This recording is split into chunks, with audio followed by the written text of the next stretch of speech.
Hola y bienvenidos a Aprendiendo con Baelish. En el video pasado empecé a hablarles acerca del tratamiento de insuficiencia respiratoria y les enseñé cuáles son los dispositivos para administrar oxígeno suplementario. Los de bajo flujo o de concentración variable, que recordemos se llaman así porque no administran concentraciones exactas de oxígeno. Y los de alto flujo o de concentración fija, que son aquellos que administran una FiO2 exacta, independientemente del patrón ventilatorio del paciente. Conociendo el funcionamiento de ambos tipos de dispositivos, nos debemos preguntar cuándo utilizamos cada uno, cuánta concentración de oxígeno debemos administrar o cómo pautamos la oxigenoterapia. La respuesta es por ensayo y error. ¿Qué significa esto? Que debemos iniciar administrando la FiO2 que creamos oportuna y luego comprobamos si ha sido la adecuada con la clínica del paciente, gasometría y oximetría de pulso. Además, para pautar la oxigenoterapia hay que tener en cuenta una serie de factores. ¿Cuáles?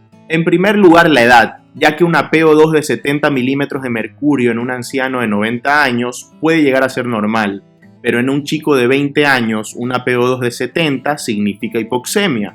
En segundo lugar, los antecedentes, ya que el manejo de la insuficiencia respiratoria por EPOC es distinto al de una insuficiencia respiratoria por insuficiencia cardíaca o neumonía. El tercer factor es el esfuerzo respiratorio. ¿Y a qué me refiero con esto? A la frecuencia respiratoria, el uso de músculos accesorios para la respiración, etc. Y esto de aquí es muy importante, ya que si un paciente llega con una PO2 aceptable en 80 milímetros de mercurio, por ejemplo, pero su frecuencia respiratoria es de 40 por minuto, tiene tiraje intercostal, aleteo nasal, es un paciente que mantiene esa PO2 a costa de un tremendo esfuerzo respiratorio, que no podrá mantenerlo por mucho tiempo. Por lo que la oxigenoterapia en este caso debe ser agresiva, sea con una mascarilla Venturi con una concentración de oxígeno del 50% o con una mascarilla con reservorio de oxígeno. En cuarto lugar, el estado mental. Debemos valorar muy bien el nivel de conciencia, si existe confusión, estupor o coma, y recordar que la hipercapnia puede producir estos síntomas. Luego, el estado hemodinámico. Muy atentos con la presión arterial y la perfusión periférica, ya que si están comprometidas se debe iniciar oxigenoterapia agresiva. Anemia conocida o probable, en este caso hay un problema añadido al transporte del oxígeno y además de pensar en la posibilidad de transfusiones sanguíneas según el valor de hemoglobina, inicialmente deberíamos administrar oxígeno de forma agresiva si el caso lo amerita. También debemos de tener en cuenta el estado cardíaco del paciente, ya que si la causa de la insuficiencia respiratoria es una insuficiencia cardíaca congestiva, aparte del tratamiento etiológico, se debe iniciar oxigenoterapia agresiva. Y por último, ver si existen criterios de sepsis, ya que en este caso, una vez más, la oxigenoterapia debe ser agresiva. Para que las cosas queden un poco más claras, les voy a poner 4 situaciones prototipo. Primero tenemos al paciente leve, que nos consulta por disnea, pero no está en insuficiencia respiratoria ni tiene criterios de gravedad. O sea que no tiene una PO2 menor a 60 y no está con tiraje intercostal, aleteo nasal, etc. Muchas veces son pacientes con crisis de ansiedad para la que debemos de dar tratamiento. Y si decidimos administrar oxígeno, debe ser con cánula nasal a 2 litros por minuto. El segundo caso es el del paciente intermedio, que sí está en insuficiencia respiratoria y en el caso de no tener insuficiencia respiratoria reúne criterios de gravedad, como el caso que mencioné anteriormente, el paciente que llega con una PO2 aceptable pero con disnea, tiraje intercostal, aleteo nasal, etc. En este caso iniciamos oxigenoterapia con mascarilla Venturi por ensayo a concentraciones altas, o directamente con mascarilla con reservorio de oxígeno según el caso, tratando de mantener una saturación periférica de oxígeno mayor al 90%. En el caso de pacientes graves que tienen insuficiencia respiratoria y además criterios de gravedad, iniciamos la oxigenoterapia con mascarilla con reservorio de oxígeno. Y tanto el paciente como los familiares deben de conocer la posibilidad de utilizar medidas agresivas, como por ejemplo intubación endotraqueal y ventilación mecánica. Y por último, pero no menos importante, tenemos a los pacientes retenedores de dióxido de carbono, que los vamos a dividir en dos grupos. Aquellos con retención aguda de CO2, en cuyas gasometrías no va a existir todavía una compensación metabólica de su acidosis respiratoria. Ejemplos son los pacientes con crisis asmáticas y edema agudo de pulmón.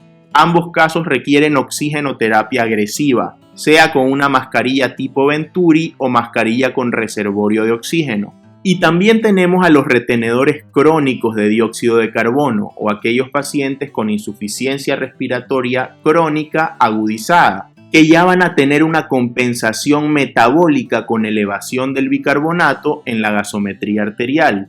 Este es el caso de los pacientes con EPOC de larga data y en ellos debemos de tener cuidado con que la administración de oxígeno no deprima el centro respiratorio. Y para esto debemos utilizar idealmente una mascarilla tipo Venturi.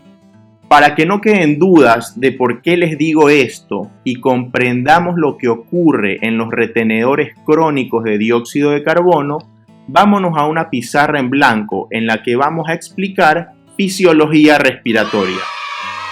Recordemos que, hablando de forma muy general, existen tres tipos de neuronas respiratorias. Las del grupo respiratorio dorsal, encargadas de la inspiración, las del grupo respiratorio ventral, encargadas sobre todo de la expiración, y las del centro neumotáxico, que controlan la frecuencia y la profundidad de las respiraciones. Pero tranquilos, que no vamos a entrar en neuroanatomía o neurofisiología muy compleja. Lo que me interesa que aprendan en esta pizarra es el control químico de la respiración por los distintos gases o iones disueltos en sangre. Y es que el objetivo último de la respiración es mantener concentraciones adecuadas de oxígeno, dióxido de carbono e hidrogeniones en los tejidos. Debemos saber que la respiración está controlada principalmente por el centro respiratorio, pero también por quimiorreceptores periféricos que se encuentran en los cuerpos carotídeos y aórticos, y que un exceso de CO2 e iones hidrógeno estimulan al centro respiratorio, y una disminución en las concentraciones de oxígeno estimulan los quimiorreceptores periféricos. Pero vámonos primero con la imagen de nuestra izquierda. Como vemos, ante elevaciones de CO2, este gas se une con el agua corporal para formar ácido carbónico, que se disocia en bicarbonato e iones hidrógeno.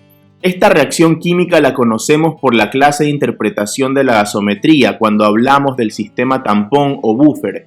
Y aquí se puede ver claramente cómo son los iones hidrógeno los que estimulan directamente a la zona inspiratoria y que la elevación de CO2 constituye un estímulo indirecto. Sin embargo, es la elevación de este gas la considerada como el principal estímulo para el centro respiratorio y no la elevación de iones hidrógeno.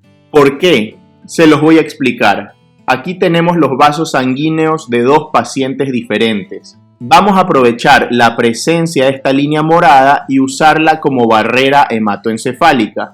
El paciente de acá arriba tiene una enfermedad que produce elevación de iones hidrógeno en sangre periférica, que puede ser cualquier causa de acidosis metabólica de anion gap aumentado, como por ejemplo cetoacidosis diabética, insuficiencia renal crónica, acidosis láctica, etc. Y el paciente de abajo tiene una enfermedad que produce elevación de CO2 en sangre periférica, cualquier causa de acidosis respiratoria, neumonía grave o enfermedad pulmonar obstructiva crónica.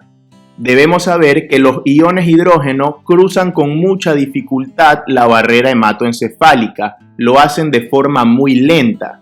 Sin embargo, el dióxido de carbono cruza esta barrera como si no existiera. Lo hace muy rápido y con mucha facilidad. Por este motivo, la elevación de hidrogeniones en sangre periférica no constituye un estímulo importante para el centro respiratorio, pese a que son los que actúan directamente sobre él. Y es la elevación periférica de CO2 el estímulo principal del centro respiratorio, ya que al atravesar con facilidad la barrera hematoencefálica, aumentan por esta reacción química las concentraciones de iones hidrógeno alrededor de la zona inspiratoria.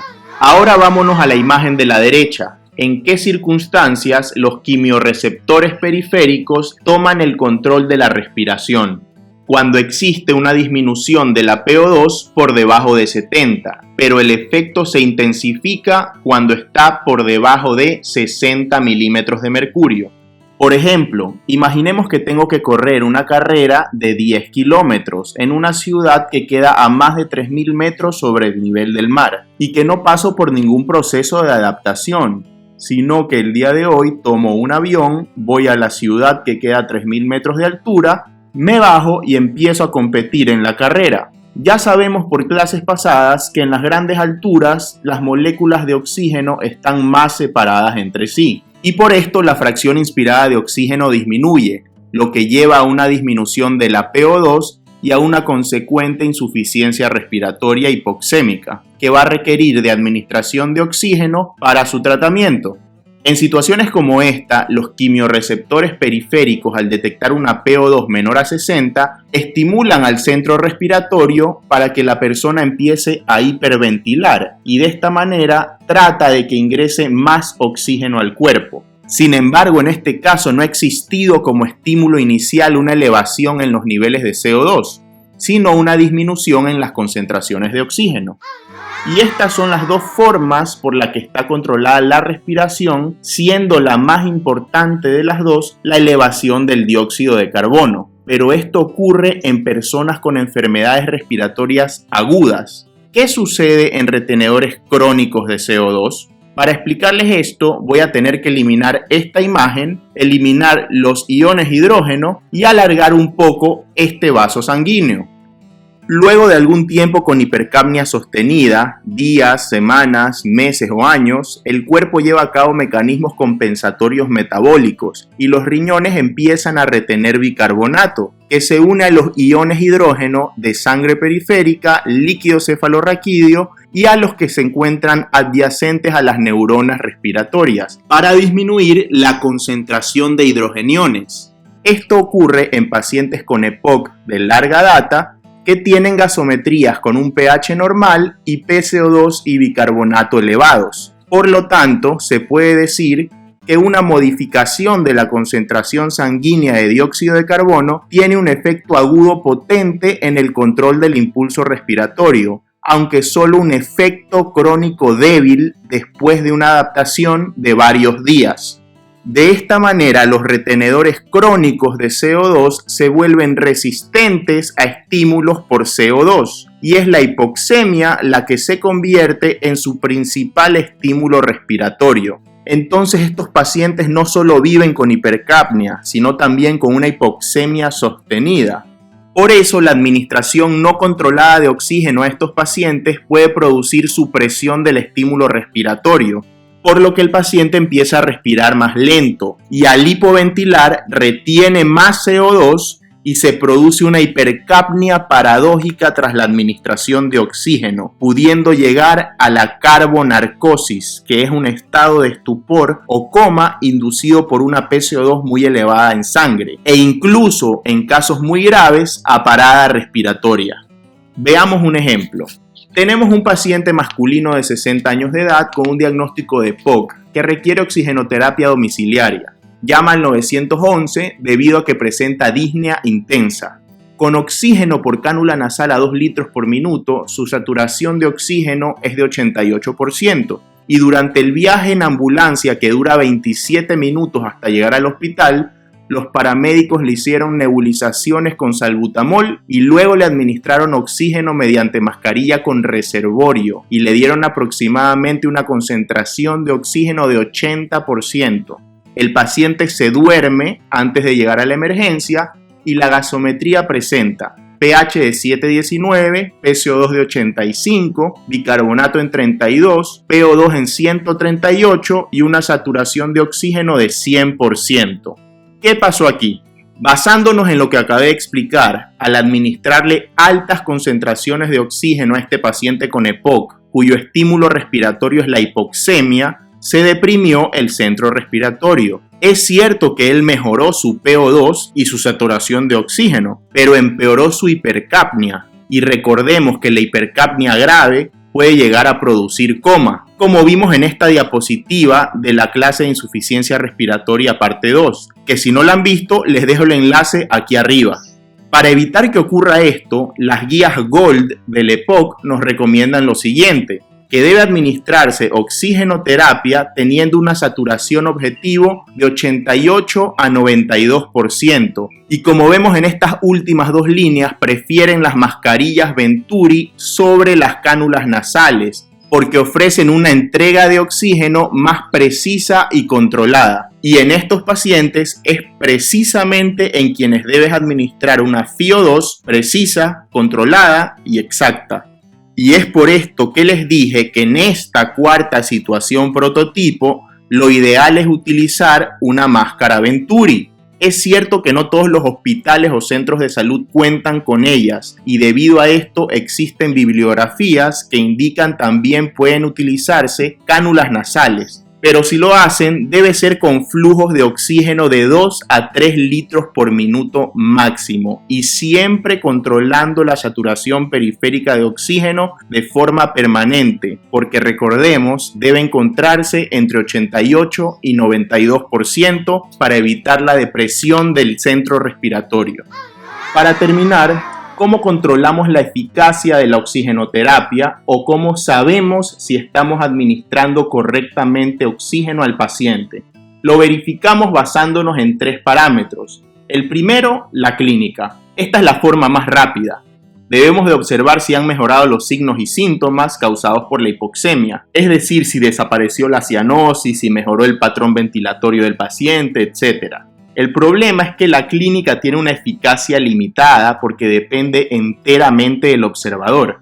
El segundo parámetro es la gasometría. Esta es la forma más precisa y fidedigna de controlar la eficacia de la oxigenoterapia y es un examen indispensable en pacientes críticos y retenedores de CO2, ya que a diferencia del tercer parámetro que es la pulsioximetría, este examen de acá mide la PCO2 en sangre, así como también el bicarbonato y por esto nos sirve para evaluar los trastornos del equilibrio ácido-base. En cuanto a la pulsioximetría, su ventaja es ser un método no invasivo y no doloroso a diferencia de la gasometría. Además nos brinda información continua, cosa que no hace la gasometría, que nos brinda información estática, ya que si tomamos una gasometría a las 10 de la mañana vamos a saber los valores de pH, PO2, PCO2 y bicarbonato en ese momento exacto. En cambio, podemos tener al paciente con un oxímetro de pulso durante toda su hospitalización y nos va a dar la saturación en todo momento. A eso me refiero con que nos brinda información continua. Además, es un método de medir la oxigenación portátil y barato y pese a que a partir de la saturación de oxígeno podemos estimar el valor de la PO2, la pulsioximetría tiene como desventaja que no nos informa los valores de PCO2 y bicarbonato.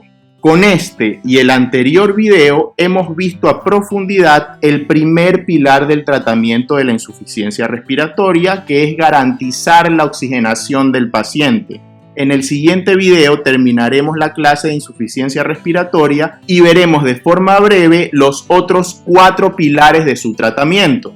Eso es todo por hoy. Síganme en mis redes sociales donde publico información relacionada con los videos del canal. Suscríbanse si quieren ver más videos así. Dejen un like si les ha parecido útil la información que vieron. Y recuerden que yo me quedo en mi caja y ustedes por favor quédense en casa. Hasta la próxima.